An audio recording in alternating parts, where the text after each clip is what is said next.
Hello, you sweet-toothed, head-squeezing family out there. We at Head Squeeze have been sent a really interesting question from our mates at Sorted. Check this out. Here at Sorted, we use Sherbet occasionally, but we're not sure how it works. Perhaps you guys at Head Squeeze could tell us. What makes Sherbet do what it does? So we thought we'd try and look at some of the science behind it and see if we could answer some of their questions. Here we've got the basic ingredients of what makes Sherbet. So as you can see, we start off with these two powders. They're edible powders. Here we have bicarbonate of soda. And here we have some citric acid. And if I was to take this stuff and was to taste it,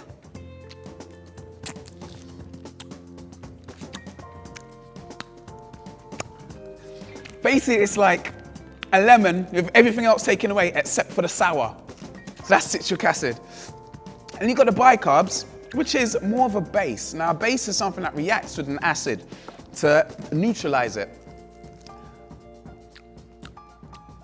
And that just tastes a bit salty and just really rubbish, really.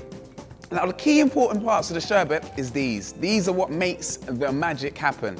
Now these other things here, which is icing sugar and jelly crystals, well the jelly crystals, depending on the flavour of the jelly, will just give a strawberry taste or an orange taste or whatever flavour you want to put in it really. And this, well it's icing sugar, and you know what icing sugar is, it's really sweet and it just basically sweetens up that sour citric acid. So what we do is, to make the sherbet, we just mix these all together and well that's basically it, so let's give it a go. So I'm going to take a teaspoon of citric acid, and I'm going to take a teaspoon of bicarbonate of soda, bung that in there too. Now, I'll put them together like that. Now they're not reacting obviously because they're dry, but if I was to make them a bit wet or moist, then actually they would start reacting. And that would be to add water or saliva. So I'm going to add a tablespoon of icing sugar to sweeten that up. And then just to give it that lovely strawberry flavour, I'm going to add some jelly powder. And then I'm going to mix it all up. It's looking more familiar? Right. So that's it basically. That is sherbet. Now obviously, you've got to try it to really find out. The trusty finger.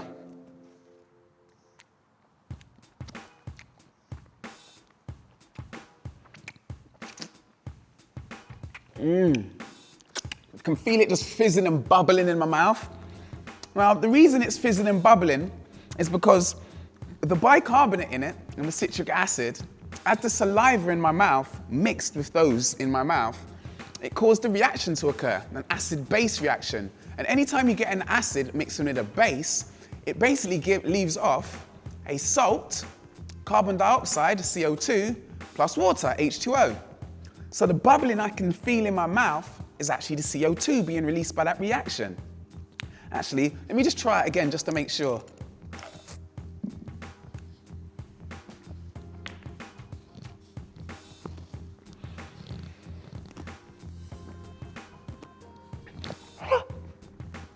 Don't try this at home.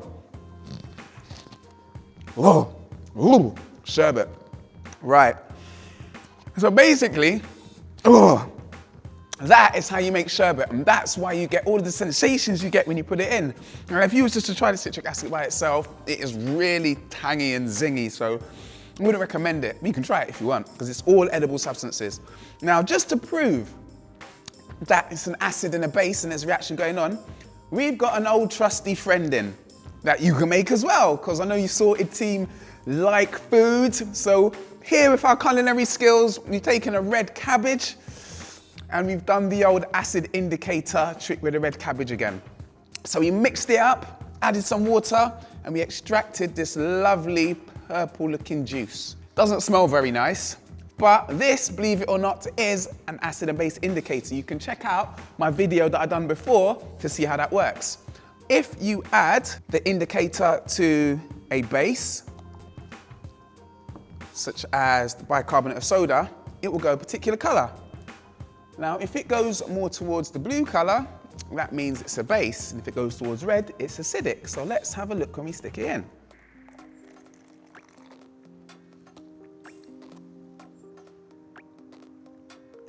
As you can see, it's gone slightly blue. Slightly a bit more blue than the purple. That means it's slightly basic. But if we try the citric acid now, well, its name kind of gives it away, doesn't it? Add this in. And here we go. Get this lovely red color. So there is proof using your red cabbage indicator that the citric acid is an acid and that the bicarbonate soda is a base. You can probably mix them back together to get an acid-base reaction. So when you have sherbet, that's basically what happens in your mouth. So there you go, that's the basic science behind sherbet. And that's what happens in your mouth, people. And that's what happened to me when I just put loads in my mouth. And it's actually probably going on inside my stomach right now. CO2 release. I'm probably gonna have to burp in a second. Try it at home, try it out, let us know what's going on. And I hope that has answered your question. Sorted. Now, just before I go, I've heard that the real test of a sherbet is to actually try sucking it through a straw. So, let's give it a go.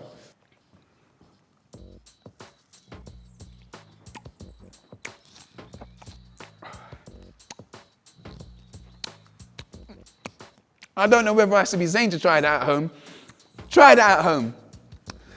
Now, if this is the first time to Head Squeeze, please don't forget to give us a little subscribe. And we'll actually do more about the science of food for you.